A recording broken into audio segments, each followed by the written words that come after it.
ஓம் சக்தி ஜோதிடம் பண்டித் எஸ்.கே. ராஜு. குழந்தை, பணம், காதல், வியாபார பிரச்சினை மற்றும் பில்லி சூனிய பிரச்சினைகளுக்கு நிரந்தர தீர்வு.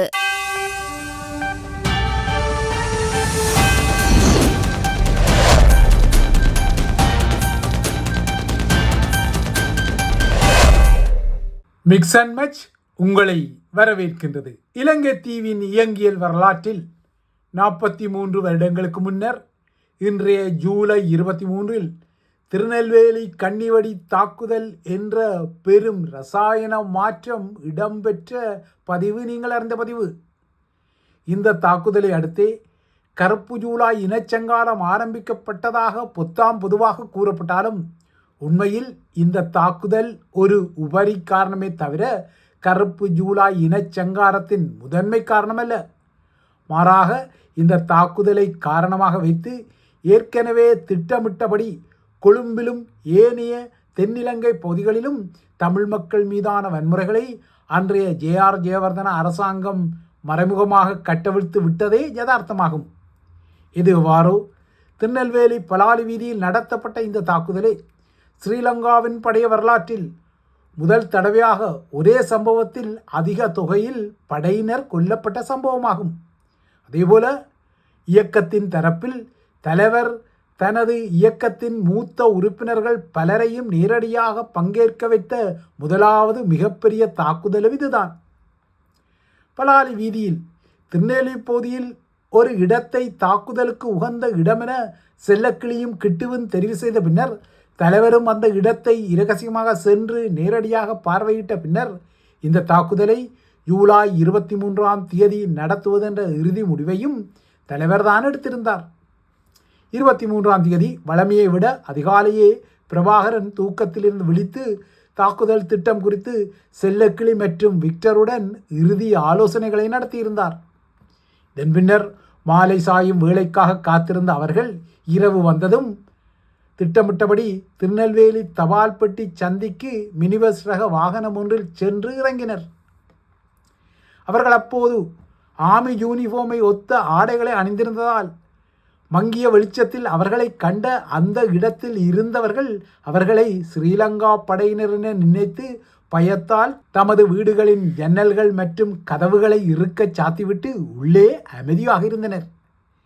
இந்த நிசப்த வேளையை பயன்படுத்தி இயக்கத்தின் அப்போதைய வெடிமருந்து நிபுணராக கருதப்பட்ட அப்பையாவின் மேற்பார்வையில் செல்லக்கிளியும் விக்டரும் 2 மீட்டர் இடைவெளியில் 2 கன்னிவடிகளை புதைத்தனர். தார் வீதியொன்றில் கன்னிவடிகளை புதைப்பது லேசான வேலையல்ல. யாருக்கும் சந்தேகம் ஏற்படாமல் பிக்கான் ஒன்றால் கிடங்கு வெட்டி இந்த பணி செய்யப்பட்டது. இதனைவிட கன்னிவடி தொகுதிக்கான ஆபத்தான வெடிமருந்துகளை அடைப்பது இன்னும் ஒரு பெரிய வேலை.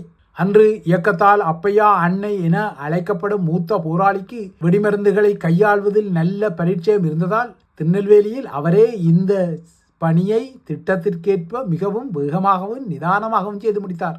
அப்பையா அன்னை இயக்கத்திலேயே மிகவும் வயது மூத்த உறுப்பினராக இருந்தாலும் இளைஞர்களுக்கு சளைக்காத வகையில் அவர் மிகவும் சுறுசுறுப்பாகவும் விவேகத்துடனும் இயங்கும் தன்மை கொண்டவர். திருநெல்வேலி தாக்குதல் தான் புலிகளின் முதலாவது கன்னிவடி தாக்குதல் அல்ல. அதற்கு முன்னர் 2 முறை அவர்கள் அவ்வாறான கன்னிவடி தாக்குதலை நடத்த முயன்றாலும் அவை இரண்டும் சொதப்பிக்கொண்டன. 1982 முதலாவது கன்னிவடி தாக்குதல் முயற்சி இடம்பெற்றது. அன்று அரசு தலைவர் ஜே.ஆர். ஜெயவர்தனா யாழ்ப்பாணத்திற்கு சென்ற வேளை புலிகள் இதனை செய்தனர். ஆனால் அது தோல்வியடைந்தது. கேரநகர் கடற்படையில் இருந்த ஸ்ரீலங்கா கடற்படையினரை இலக்கு வைத்து பொன்னாலை பாலத்தில் செல்லக்கிளி தலைமையில் இந்த தாக்குதல் முயற்சி நடத்தப்பட்டது. தமது முதலாவது முயற்சியின் தோல்வி மூலம் ஒரு கன்னிவடி தாக்குதலில் எதனை செய்யக்கூடாது என்பதை புலிகள் பட்டறிவாக பெற்ற நிலையில் அவர்கள் இந்த பட்டறிவுடன் 2வது முயற்சியை கிளிநொச்சி உமையாள்புரத்தில் நடத்தினர். உமையாள்புரத்தில் மேற்கொள்ளப்பட்ட இந்த 2வது முயற்சியும் சொதப்பிக்கொண்டது. ஆனால் பொன்னாலை பாலத்தில் மேற்கொள்ள முயற்சியை விட பரவாயில்லை ரகமாக அமைந்து கொண்டது. பொன்னாலை பால கன்னிவடி தாக்குதலை பொறுத்தவரை கன்னிவடிகளை வெடிக்க வைப்பதற்கான மின்சாரத்திற்காக ஜெனரேட்டர்களை பயன்படுத்தியமை ஒரு சிக்கலாக வந்தது.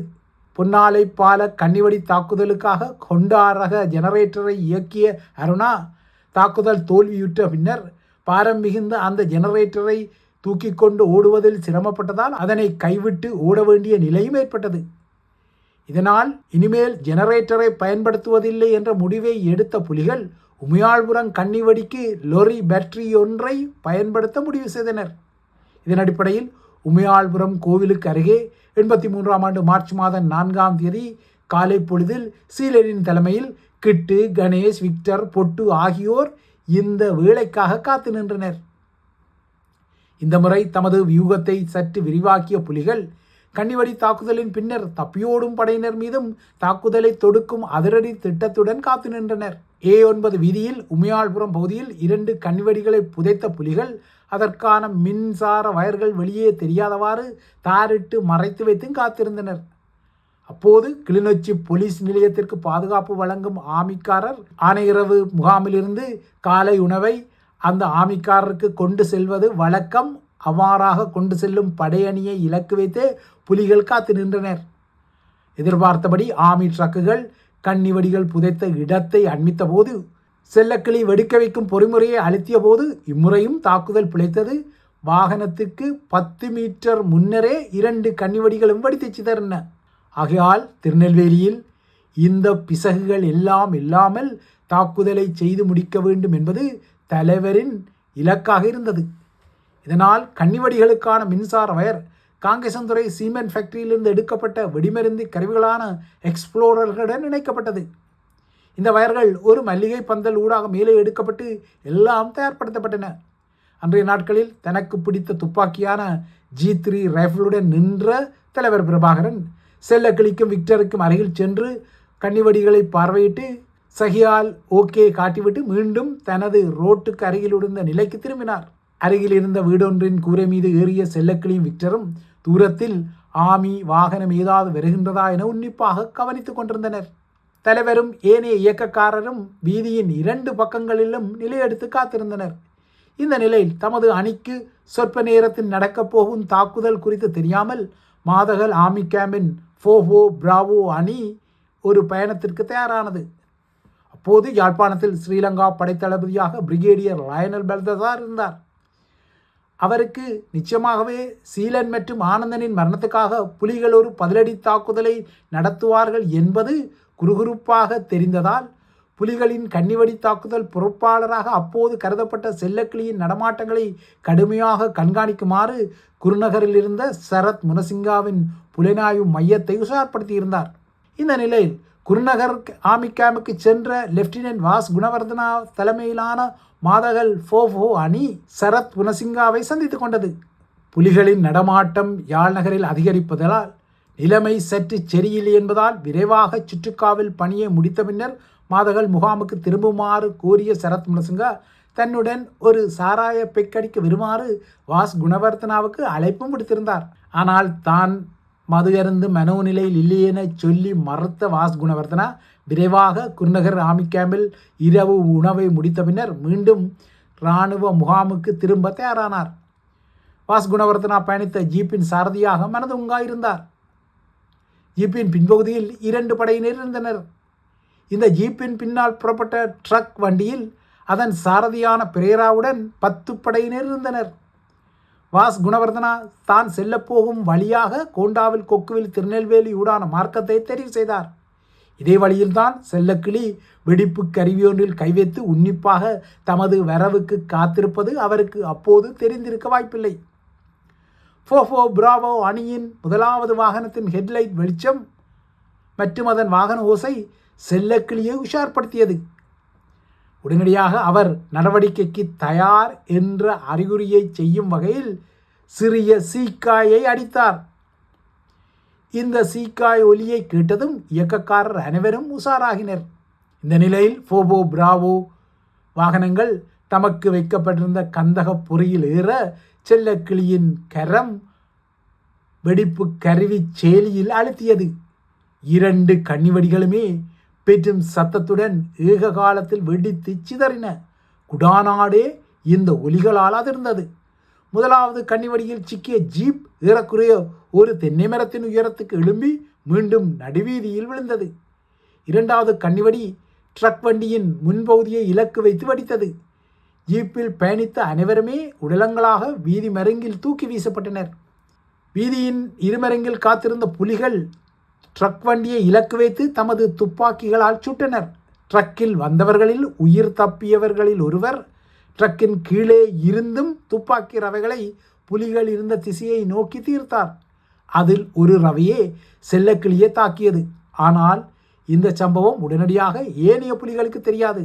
அவர்கள் கொல்லப்பட்ட படையினரிடமிருந்த ஆயுதங்களை விரைவாக சேகரித்து கொண்டபோது திடீரென கிட்டுதான் செல்லக்கிளி அன்னை எங்கே என கேட்க அது தலைவர் உட்பட்ட அனைவரின் காதுகளிலும் கேட்டது. உடனடியாக செல்லக்கிளியை தேடி ஓடிய விக்டர் மீண்டும் கூரை மீது ஏறி பார்த்தபோதுதான் மீண்டும் ஒரு முறை விடுதலை புலிகளுக்கு அதிர்ச்சி அளிக்கும் இன்னொரு மரணம் அங்கே காத்திருந்தது. துப்பாக்கி ரவையொன்று நெஞ்சில் துளைத்த உதிர வெள்ளத்தில் தனது உயிர் மூச்சை அடக்கியபடி கிடந்தார் செல்லக்கிளி.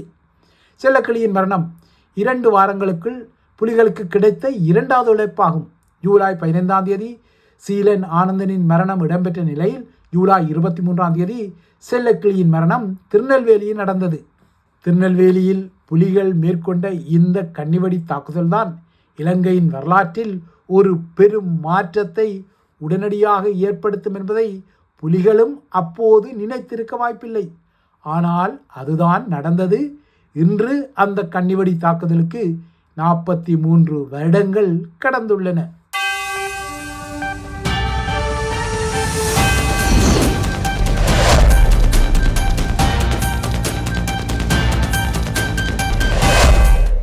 ஓம் சக்தி ஜோதிடம் பண்டித் எஸ்.கே. ராஜு.